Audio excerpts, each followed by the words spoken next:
Welcome to today's deep dive. We're looking at some source material today that fundamentally challenges how we handle conflict and friction in our daily lives. We really are.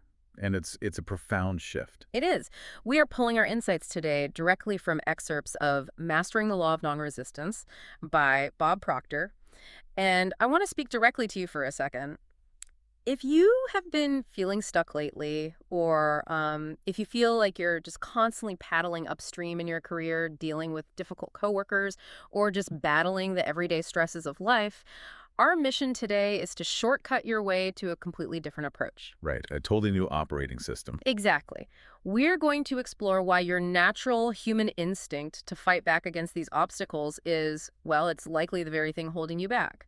The text suggests that 9 out of 10 people currently violate a specific universal law regarding resistance. Which is a staggering number when you think about it. It means almost everyone you interact with is likely mishandling conflict on a daily basis. It is a striking statistic to consider. To set the stage for what this law actually entails, we need to completely reframe how we view the concept of resistance itself. Right. Because we usually think of it as a bad thing. Exactly. Typically, when we encounter pushback, we interpret it as a stop sign. We think we've made a mistake or taken a wrong turn somewhere. However, the source material asserts that when you attempt to do anything genuinely outside of your comfort zone or when you venture into unknown territory, you are guaranteed to meet resistance. Guaranteed. It's not a maybe. Not at all. It is not an anomaly. It is a structural certainty. In fact, the text makes the case that if you aren't meeting resistance, you aren't actually moving forward. You are either coasting sideways or drifting backwards. Resistance is the primary signal of growth. Okay, let's unpack this. Because framing resistance as a positive metric for growth is a major paradigm shift. If we are supposed to expect it and even welcome it as a sign of progress, what is the fundamental rule for actually dealing with it when it inevitably shows up? The foundational rule of this entire philosophy is encapsulated in a paradox. The rule is, whatever you resist persists. Whatever you resist persists. Exactly. The explicit advice from the source material is that you must not resist the resistance. By pushing back against the obstacles, the difficult people, or the negative circumstances you encounter, you are actively feeding them your energy. You're fueling the fire. You are validating their presence and ensuring they stick around. The goal is to learn how to let that resistance exist without engaging in a tug-of-war with it. That feels incredibly counterintuitive. And to speak directly to you, the listener, for a moment, if hearing that you shouldn't fight back makes you feel a bit defensive, you are in good company. I mean, we are biologically hardwired to resist. Oh, absolutely. Millions of years of evolution. Right. It is our primal fight-or-flight operating system. When we perceive a threat, whether that is a physical danger or just, a passive-aggressive comment in a morning meeting, our autonomic nervous system kicks in. We get that spike of adrenaline, and our immediate, uncontrolled instinct is to either push back harder or completely flee the situation. And that biological reality is the primary hurdle. And it ties directly into another framework the source material introduces, which is the law of psychological reciprocity. I love this concept. It's so vital. This operates in tandem with non-resistance. The basic premise is that what you put out into the world eventually returns to you. If you put out positive, constructive energy, it comes back, though sometimes on a delay. Yeah. But when you put out negative energy, what the text describes as throwing a bang out into the world. Oh, bang. Right, a bang. When you throw that bang out, it returns to you almost instantaneously. Think about the last time you sent a highly critical email in the heat of the moment. The reciprocation from the recipient is usually immediate and equally hostile. It creates a rapid-fire feedback loop of negativity. You throw a bang, you get a bang right back, and suddenly a minor disagreement over a spreadsheet has escalated into a full-blown feud.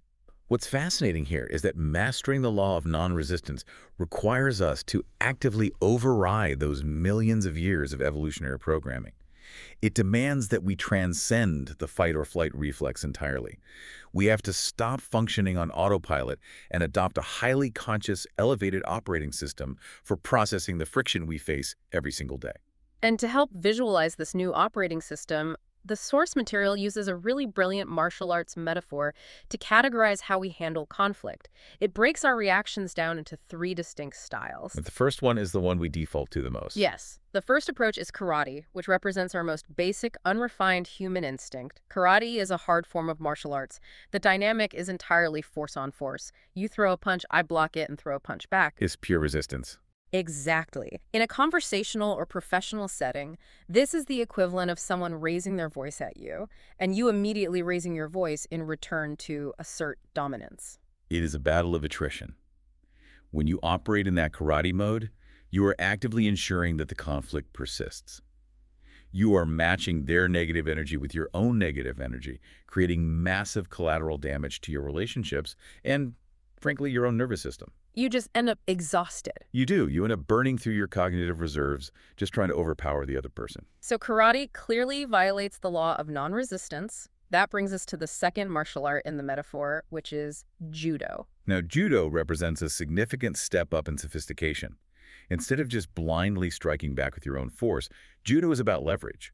You take the strength and the momentum of the other person's attack, and you redirect their own energy to throw them off balance and put them down on the mat. You use their force to defeat them. Precisely. You aren't meeting force with equal force, but you are still engaging. You are manipulating their energy. And the text highlights Sir Winston Churchill as an absolute master of applying psychological judo. He was famous for his ability to take people's insults and verbally flip them right back around on the attacker. There are some incredible historical anecdotes in the text, starting with a member of parliament named Bessie Braddock. This is a classic one. The story goes that she confronted him and said, "Sir Winston, you are drunk and disgusting." And Churchill didn't yell back, which would have been karate. Instead, he used her momentum against her. He replied, "Yes, madam, I am, and you're ugly. But tomorrow morning I'm going to be sober." It's so devastating. He used her own hostile premise to deliver the punchline. There's another famous exchange in the source material with Lady Astor, who reportedly told him, "Sir Winston, if I was your wife, I'd put arsenic in your coffee." And Churchill smoothly deflected it by saying, "Madam, if I was your husband, I would drink it." It's just brilliant. He took the sheer venom of her statement and just casually tossed it over his shoulder, completely neutralizing her attack while making himself look incredibly sharp. We'll do one more because the context is just so interesting. George Bernard Shaw, the playwright who wrote Pygmalion, sent Churchill an invitation to the opening night of his new play. But Shaw included a written note that said, "Bring a friend if you have one." Such an unprovoked jab. Completely unprovoked jab at Churchill's popularity. And Churchill wrote back saying he was unfortunately tied up for opening night, but would gladly come the second night if the play is still running. It is a phenomenal comeback. Yeah. He takes Shaw's snark and uses it to suggest the play will be a massive failure. As listeners, we hear these stories, and we naturally want to emulate that. We all want to have the perfect, cutting response queued up when someone insults us. We want to win the argument. Here's where it gets really interesting. The source material actually uses Churchill's judo as an explicit example of what we should absolutely avoid doing. Yes, that is the crucial pivot in the text's argument.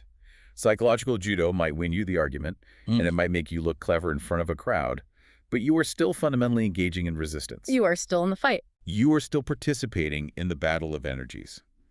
The text warns that with judo, you win the battle, but you lose the war. Let's look at the aftermath of those Churchill interactions.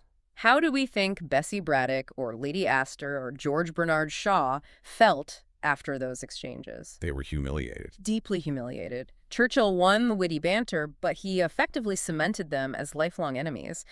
The underlying resistance didn't evaporate at all. It morphed into deep-seated resentment that festered behind the scenes. Which brings us to the ultimate goal. The third martial art mentioned in the text, the Kado method. Kado. This is described as a highly evasive, non-resistant style, and it represents the true application of the law of non-resistance.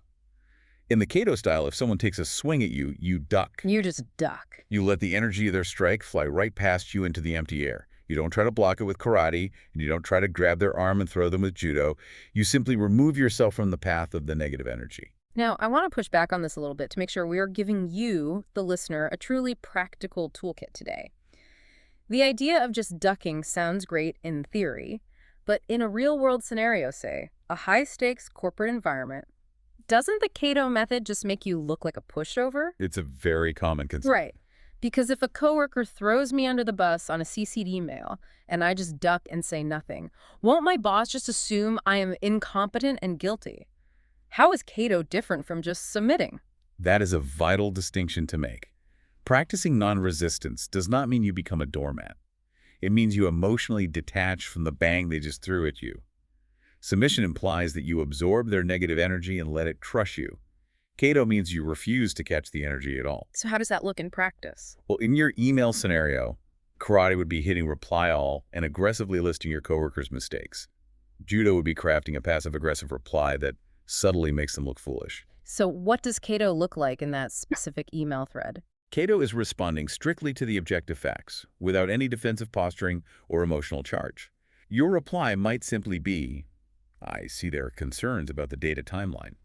The updated report is attached here for everyone's review so we can stay on schedule." Wow. You see, you are completely ignoring the personal attack.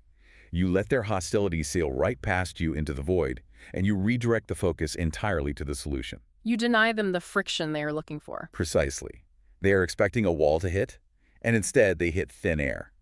When people vent negative energy and meet absolutely zero resistance, they exhaust themselves very quickly. While they are burning energy shadowboxing, you remain perfectly grounded. Because you haven't escalated the situation or humiliated them, you retain complete emotional control, which puts you in a position to gently steer the interaction where it needs to go. That makes the concept incredibly actionable. And the source material shares a personal application of this from Bob Proctor's own career. He describes a period where he spent a full year developing a new project, and throughout that entire 12 months, he encountered an enormous, relentless amount of resistance. Just wall-to-wall friction. Exactly. Vendors backing out, logistical hurdles, people telling him it wouldn't work. But because he understood this law, he didn't fight the resistance. He just let it go and kept working. He recognized that the heavy friction wasn't a sign to quit. As we established at the beginning, the sheer volume of resistance proved he was forging a completely new path rather than just repeating past behaviors. It was proof of growth. If we connect this to the bigger picture, the challenge remains how we actually implement this Cato mindset in the heat of the moment. Knowing we should objectively duck a hostile email is one thing, but how do we stop our nervous system from hijacking our fingers before we hit send? And the text provides a fantastic story that gets right to the heart of that challenge. Proctor was conducting a seminar in Hawaii, speaking to a group of teenagers.